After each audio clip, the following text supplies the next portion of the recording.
So let us discuss the three defects one by one. The first defect is myopia. Myopia, also called as nearsightedness,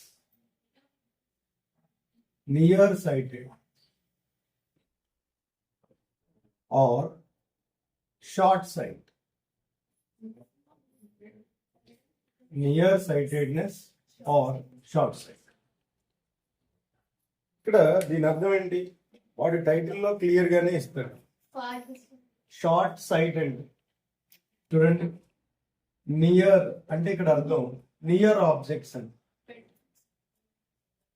near objects, మనకి objects ఎన్ని types అని మనం discuss చేసాం ఇంత ముందు. Near objects, far objects. Near objects and the objects which are placed at 25 centimeter are called as near objects. Far objects and the objects which are placed at infinite distance. Infinite distance అంటే దాని meaning ఏంటి? మనం కొలవలేనంత పెద్ద distance అని కాదు, comparative గా very large distance అని అనుకుంటాం. Suppose sun is considered to be as an object which is located at infinite distance. అలాగే మూన్, స్టార్స్ ఇవన్నీ చాలా దూరంగా ఉంది, చాలా ఎక్కువ దూరంగా ఉంది. ఆ డిస్టెన్స్ మెజర్ చేయడానికి మనం వాడే యూనిట్ ఏంటి? లైట్ ఇయర్స్ వాడతాం. సన్కి, ఎర్త్కి లేదా సన్కి ప్లానెట్స్కి మధ్య ఉన్నటువంటి డిస్టెన్స్ని క్యాలిక్యులేట్ చేయడానికి మనం వాడేది చాలా ఎక్కువ వాల్యూ ఉన్నటువంటి యూనిట్. ఇలాంటి ఆబ్జెక్ట్స్ని ఇక్కడ ఏమని ట్రీట్ చేస్తారు? ఇన్ఫినిటీ, ఇన్ఫైనైట్ డిస్టెంట్ ఆబ్జెక్ట్స్ అని అంటారు. సో ఫార్ ఆబ్జెక్ట్స్ అంటే అర్థం ఏంటి? The objects which are located at infinity. ఇప్పుడు ఈ మయోపియాతో సఫర్ అవుతున్నటువంటి పర్సన్ అతనికి దగ్గరగా ఉన్నటువంటి ఆబ్జెక్ట్స్ ని, అంటే 25 సెంటీమీటర్స్ దగ్గర ఉన్నటువంటి ఆబ్జెక్ట్ ని క్లియర్ గా చూడగలడు, కానీ ఇన్ఫైనైట్ డిస్టెన్స్ దగ్గర ఉన్నటువంటి ఆబ్జెక్ట్ ని చూడలేడు. దీనికి ఎగ్జాంపుల్ చెప్పాలి అంటే, సపోజ్ మీ క్లాస్ లో ఎవరైనా ఒక చైల్డ్ లాస్ట్ రోలో కూర్చున్నప్పుడు బోర్డు మీద రాసినటువంటి లెటర్స్ క్లియర్ గా చూడలేకపోతుంది అనుకోండి. అప్పుడు టీచర్ సజెషన్ ఎట్లా చేస్తాడంటే, లాస్ట్ రో నుంచి వచ్చి ఫస్ట్ రోలో కూర్చుంది. ఫస్ట్ రోలో కూర్చుంటే అప్పుడు ఆబ్జెక్ట్ ఏమో దగ్గర అయింది కాబట్టి దీని మీద ఉన్నటువంటి లెటర్స్ అన్ని ప్రాపర్ గా చూడగలుగుతున్నాడు. ఇవే లెటర్స్ ని లాస్ట్ రోలో కూర్చున్నప్పుడు చూడలేకపోతున్నాడు, అంటే దూరంగా ఉన్న ఆబ్జెక్ట్ ని చూడలేకపోతున్నాడు, దగ్గరగా ఉన్న ఆబ్జెక్ట్ ని చూడగలుగుతున్నాడు. So if the person is able to see near objects and he is unable to see far objects clearly, then we can say the person is suffering from a defect called myopia, and this is also known as nearsightedness or short sight. ఇప్పుడు this is the definition or meaning అన్నది. ఇప్పుడు మనం ఏం చేస్తాం, దీనికి ఈ myopia produce అవ్వడానికి reasons ఏంటి, దీన్ని మనం ఎలా కరెక్షన్ చేస్తాం అనేది ఒకసారి మీకు ఎక్స్ప్లెయిన్ చేస్తాను జాగ్రత్తగా.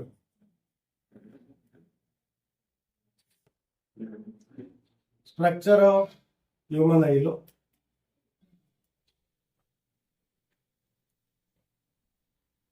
There is a crystalline lens and retina. ఇంకా రిమైనింగ్ అన్ని చూపించాం ఇక్కడ. ఎందుకంటే స్ట్రక్చర్ అన్నప్పుడు మొత్తం క్లారిటీగా అన్ని చెప్తాం. ఇక్కడైతే జస్ట్ మనం ఈ డిఫెక్ట్ ని ఎక్స్ప్లెయిన్ చేయడం కోసం ఓన్లీ లెన్స్, రెటినా ఈ రెండే ఫిజిక్స్ రిలేటెడ్ గా మనకి ఈ టాపిక్ లో ఉంటాయి కాబట్టి ఆ రెండింటిని మనం రిప్రజెంట్ చేస్తాం డైరెక్ట్. ఒకసారి చూడండి, ఇతను నియర్ ఆబ్జెక్ట్స్ ని క్లియర్ గా చూడగలుగుతున్నాడు. నియర్ ఆబ్జెక్ట్స్ అంటే suppose for example let the point is represented with a letter N. అంటే ఇక్కడ నుండి ఇక్కడ వరకు డిస్టెన్స్ ఎంతో మీరు చెప్పండి, 25 సెంటీమీటర్ దగ్గర ఉన్నప్పుడు అతను ఆబ్జెక్ట్ ని క్లియర్ గా చూడగలుగుతున్నాడు. అంటే దీని మీనింగ్ ఏంటి? 25 సెంటీమీటర్ దగ్గర ఉంటే ఆఫ్టర్ రిఫ్రాక్షన్ ఇమేజ్ ఎక్కడ ఫామ్ అయింది అనమాట? On the retina form. కాబట్టి క్లియర్ గా చూడగలరు. మీకు విషయం అర్థమైంది కదా? On the retina form. ఇప్పుడు నేను ఇదే ఆబ్జెక్ట్ నియర్ పాయింట్ దగ్గర కాకుండా ఎక్కడ ప్లేస్ చేశాను? ఫార్ పాయింట్ దగ్గర, అంటే ఇన్ఫినిటీ దగ్గర ప్లేస్. ఇన్ఫినిటీ దగ్గర ప్లేస్ చేస్తే సిచ్యువేషన్ ఎలా ఉంటుందో ఒకసారి చూడండి. ఇది క్లియర్ గా ఉన్నారు కదా? ఇన్ఫైనైట్ దగ్గర ప్లేస్ చేశాను. ఇన్ఫైనైట్ డిస్టెన్స్ దగ్గర ప్లేస్ చేస్తే అప్పుడు పరిస్థితి అతను చూడలేకపోతున్నాడు కదా, చూడలేకపోతుంది. ఇప్పుడు when an object is situated at infinite distance, the light rays coming from infinite object are considered as paraxial light rays. అంటే అవి లెన్స్ రీచ్ అయ్యేసరికి parallel to principal axis convert అయిపోతాయి అని చెప్పాం. అందువల్ల మనం దాన్ని ఇలా ప్రిన్సిపల్ యాక్సిస్ కి ప్యారలల్ గా కన్వర్ట్ అయ్యి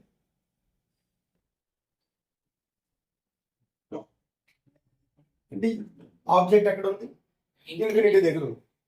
కాబట్టి ఆ ఆబ్జెక్ట్ నుంచి వచ్చినటువంటి లైట్ రేస్ ప్రిన్సిపల్ యాక్సిస్ కి ప్యారలల్ గా మారాయి.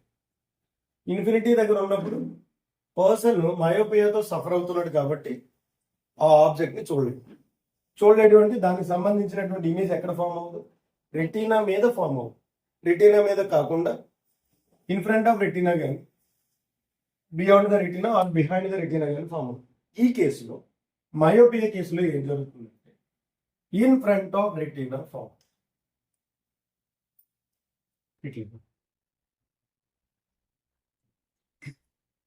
అంటే ఇమేజ్ ఎక్కడ ఫామ్ అయింది, రెటీనా కన్నా ముందు ఫామ్ అయింది. అంటే ఈ కేసులో ఇమేజ్ డిస్టెన్స్ 2.5 కాకుండా, ఇమేజ్ డిస్టెన్స్ అంటే లెన్స్ నుండి రెటీనా వరకు ఉన్నటువంటి డిస్టెన్స్ కదా, ఎంత 2.5 సెంటీమీటర్. కానీ ఇమేజ్ రెటీనా మీద ఫామ్ అవ్వలేదు, రెటీనా కన్నా ముందు ఫామ్ అయింది కాబట్టి ఇమేజ్ డిస్టెన్స్ ఏమైంది 2.5 కన్నా డిక్రీజ్ అయ్యింది. డిక్రీజ్ అయ్యింది అంటే చూడండి ఒకసారి జాగ్రత్త, రెటీనా మీద కన్వర్జ్ అవ్వాల్సినటువంటి లైట్ రేస్ రెటీనా కన్నా ముందే కన్వర్జ్ అయిపోయింది. అంటే కన్వర్జింగ్ పవర్ ఏమైంది లెన్స్ ఇక్కడ ఇంక్రీజ్ అయింది. కన్వర్జింగ్ పవర్ ఇంక్రీజ్ అయింది అంటే ఫోకల్ లెంత్ ఏమైంది చెప్పండి, ఫోకల్ లెంత్ డిక్రీజ్ అయ్యింది. ఏదైనా ఆబ్జెక్ట్ ఇన్ఫినిటీ దగ్గర ఉంటుంది, ఇమేజ్ ఎక్కడ ఫామ్ అవుతుంది, ఫోకస్ దగ్గర ఫామ్ అవుతుంది కాన్వెక్స్ లెన్స్ లో, అంతేనా. ఇక్కడ ఆబ్జెక్ట్ ఇన్ఫినిటీ దగ్గర ఉంటుంది, ఇమేజ్ ఎక్కడ ఫామ్ అవ్వాలి, రెటీనా మీద ఫామ్ అవ్వాలి. అంటే ఒరిజినల్ గా ఫోకస్ ఈ లెన్స్ కి ఎక్కడ, రెటీనా దగ్గర. రెటీనా కన్నా ముందు ఫామ్ చేసిందంటే ఫోకల్ లెంత్ ఏమైంది, డిక్రీజ్ అయిపోయింది. Power of the lens is equal to ఏమని చెప్తాం మనం, 1/. ఫోకల్ లెంత్ డిక్రీజ్ అయితే పవర్ ఏమైంది, ఇంక్రీజ్ అయింది, అంతే కదా. అంటే what is the reason to produce at defect myopia అంటే ఫస్ట్ మనం ఏమని చెప్తామంటే due to decrease of focal length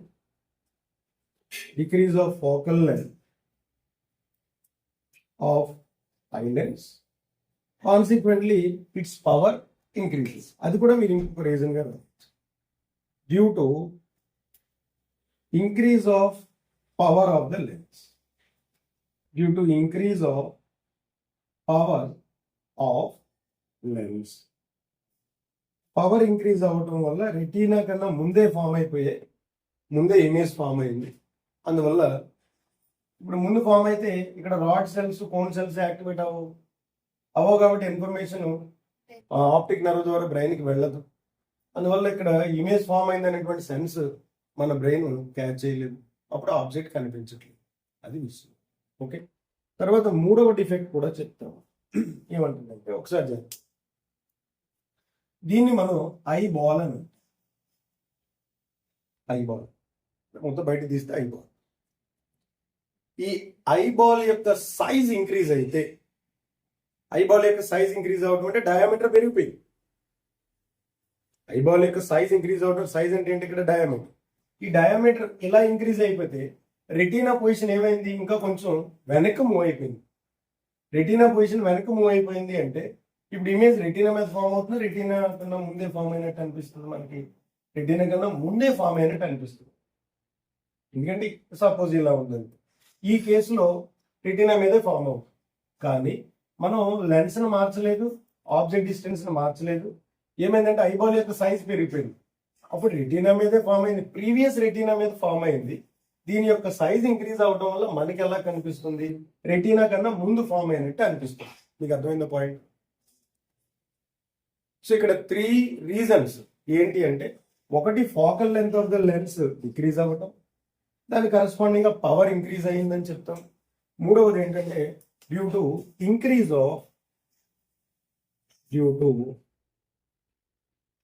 increase of size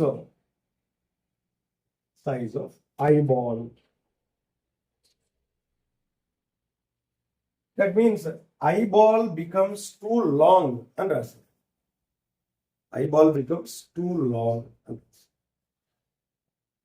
These are the three defects. So this is the diagram which represents myopic eye. Myopic eye. అంటే మయోపియాతో suffer అవుతున్నటువంటి person యొక్క కేసులో image formation ఏ విధంగా ఉంటుంది అంటే ఎట్లా రాశారు. మీకు దీని ముందు ఇంకొక డయాగ్రామ్ రాశారు. నియర్ పాయింట్ దగ్గర పెడితే ఏమైంది, రెటినా మీదే ఫామ్ అయింది. మీరు చాలా కేర్ఫుల్గా అబ్జర్వ్ చేయండి. దగ్గరగా ఉన్నాయి చూడగలలేదు, దూరంగా ఉన్నది చూడలేదు. దగ్గరగా ఉన్నవి చూడగలడంటే దాని అర్థం ఏంటి, నియర్ పాయింట్ దగ్గర కనుక ప్లేస్ చేస్తే ఇమేజ్ ఎక్కడ ఫామ్ అవుతుంది, on retina, no issue. Far point దగ్గర ప్లేస్ చేసినప్పుడు మాత్రం రెటీనా మీద కాకుండా in front of the retina. మయోపియాలో in front of the retina. మీకు ఇక్కడ అర్థమైపోద్ది. హైపర్మెట్రోపియాలో బిహైండ్ ద రెటీనా. అంతే. In front of retina image form అయ్యింది అంటే ఫోకల్ లెంత్ డిక్రీజ్ అయ్యింది, ఫోకల్ పవర్ ఇంక్రీజ్ అయ్యింది, ఐబాల్ బికమ్స్ టూ లాంగ్ లేదా size of the eyeball increase అయ్యింది అని చెప్పేసి. అయితే ఇప్పుడు దీన్ని కరెక్షన్ చేయాలి. దీన్ని కరెక్షన్ చేయాలి. మనం ఎట్లా కరెక్షన్ చేస్తాము అని అంటే చూడండి ఒకసారి. ఇక్కడ మనకు ఒక విషయం అర్థమైంది. మయోపియాతో సఫర్ అవుతున్నటువంటి పర్సన్ యొక్క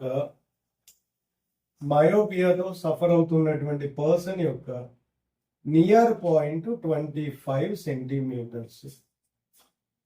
డౌట్ ఏంటి అంతే. కానీ ఫార్ పాయింట్ మాత్రం ఇన్ఫినిటీ కాదు. ఇన్ఫినిటీ దగ్గర ఉండి చూడలేకపోతున్నాడు. దీన్ని రెండు రకాలుగా చెప్తాం. ఎలా చెప్తామంటే ఆబ్జెక్ట్ ఇన్ఫినిటీ దగ్గర ఉంది, అప్పుడు సరిగా చూడలేకపోతున్నాడు ఇతను. ఇన్ఫినిటీ నుంచి ఇలా కొంచెం ఏం చేస్తున్నాం, దగ్గర తీసుకొచ్చి అలా దగ్గర తీసుకొచ్చేటప్పుడు ఏదో ఒక పర్టికులర్ డిస్టెన్స్ దగ్గర ఇతనికి క్లియర్గా కనిపిస్తుంది. అంటే ఆ డిస్టెన్స్ ఖచ్చితంగా దేనికన్నా ఎక్కువ ఉండాలి, 25 కన్నా ఎక్కువ ఉండాలి. సో అప్పుడు ఏమంటాం మనం ఇక్కడ, far point of myopic person is not equal to infinity. మరి ఎంత ఉంటుంది, అది పర్సన్ టు పర్సన్ మారుతుంది. కొంతమందికి 1 మీటర్ ఉండొచ్చు. ఇదేంటిది, న్యూ ఫార్ పాయింట్ అని. ఇదేంటి, new far point. Far point infinity కాదు. ఇన్ఫినిటీ కాకుండా అదర్ దాన్ ఇన్ఫినిటీ ఏదో ఒక వాల్యూ దగ్గర చూడగలుగుతున్నాను. మీకు ఇందాక ఒక ఎగ్జాంపుల్ చెప్పాను. నేను క్లాస్ రూమ్ లో బ్యాక్ బెంచ్ లో కూర్చున్నప్పుడు చూడలేకపోతున్నాను. అతన్ని ముందు అంటే ఇమ్మీడియట్ గా ఇలా ఫ్రంట్ రో కాకుండా ఆ నెక్స్ట్ రో తీసుకొచ్చాను, అప్పుడు చూడలేదు. ఆ నెక్స్ట్ రోలో కూర్చోబెట్టినప్పుడు ఒకవేళ చూడగలిగాడు అనుకో, అప్పుడు ఆ నెక్స్ట్ రో అనేది అతనికి ఏమవుతుంది అనమాట, న్యూ ఫార్ పాయింట్ అవుతుంది. నియర్ పాయింట్ అతనికి సేమ్ 25, మనలాగానే 25. కానీ ఫార్ పాయింట్ ఏమవుతుంది, చేంజ్ అవుతుంది. మీకు అర్థమవుతుందా? సో మయోపిక్ పర్సన్ లో నియర్ పాయింట్ 25, ఫార్ పాయింట్ మాత్రం నాట్ ఈక్వల్ టు ఇన్ఫినిటీ. ఈ న్యూ ఫార్ పాయింట్ వస్తుంది. ఈ న్యూ ఫార్ పాయింట్ ని మనం క్యాపిటల్ డి తో రిప్రజెంట్ చేస్తాం. న్యూ ఫార్ క్యాపిటల్ డి తో రిప్రజెంట్. న్యూ కొత్తది, ఇది ఇన్ఫినిటీ కాదు. ఫార్ కాబట్టి ఎక్కువ కాబట్టి క్యాపిటల్ తో చూపించాను. న్యూ ఫార్ పాయింట్ అని. అంటే ఇప్పుడు నేను ఆబ్జెక్ట్ ని 25 సెంటీమీటర్ కి ఈ క్యాపిటల్ డికి మధ్య ప్లేస్ చేసినప్పుడు అతను చూడగలడు. ఇక్కడ క్లారిటీ వస్తుంది. ఆబ్జెక్ట్ ఎక్కడ ప్లేస్ చేస్తే చూడగలదు, 25 కి ఈ new far point. New far point అనేది 1 మీటర్ ఉంటుంది, కొంతమందికి 2 మీటర్స్ ఉంటుంది, కొంతమందికి 5 మీటర్స్ ఉంటుంది, కొంతమందికి లెస్ దాన్ 1 మీటర్ కూడా ఉంటుంది. 70 సెంటీమీటర్స్ 80 సెంటీమీటర్స్ కూడా ఉంటుంది. సపోజ్ 80 సెంటీమీటర్స్ ఉందనుకోండి, ఆ పర్సన్ 25 సెంటీమీటర్ నుంచి 80 సెంటీమీటర్ మధ్యలో ఉన్నటువంటి ఆ ఆబ్జెక్ట్స్ ని మాత్రమే క్లియర్ గా చూడగలడు. 80 సెంటీమీటర్ కన్నా దాటి కనుక మనం ఆబ్జెక్ట్ ని ప్లేస్ చేస్తే అది అతనికి క్లియర్ గా కనిపించదు. 25 బిలో ఉంటే ఎవరికి సరిగా కనిపించదు. 25 కన్నా ఇలా దగ్గరికి పెట్టుకుంటే నాకు కూడా సరిగ్గా కనిపించదు. ఎందుకని అది ఏంటది least distance of distinct vision value ఎంత 25. అందుకన్నా దగ్గరికి పెడితే మన ఐ స్ట్రెయిన్ అవుతుంది. స్ట్రెయిన్ అవ్వడం వల్ల మా తర్వాత ఇమేజ్ యొక్క ఫార్మేషన్ ఎట్లా కనిపిస్తుంది, బ్లర్గా కనిపిస్తుంది, క్లారిటీగా కనిపించలేదు. టూ ఇమేజెస్ వచ్చినట్టు ఉంటాయి చూడండి ఇలా దగ్గరికి పెట్టుకుంటే. ఈ బౌండరీస్ ఇలా సైజ్ ఇంక్రీజ్ అయినట్టు, అలా లెటర్స్ కూడా ఇలా సైజ్ ఇంక్రీజ్ అయినట్టు, అవన్నీ ఇలా ఒకదానితో ఒకటి క్లమ్సీగా కలిసిపోయినట్టు బ్లర్గా కనిపిస్తుంది. ఇప్పుడు 25 కన్నా డిక్రీజ్ అయింది. సో అందువల్ల when a person is suffering from myopia, then he is able to see the objects lies in between near point and new far point. The value of new far point is generally represented with capital D, and its value changes from person to person. In some cases, usually it is in meters. In some cases, it may be less than 1 meter also. And this is something. I don't know.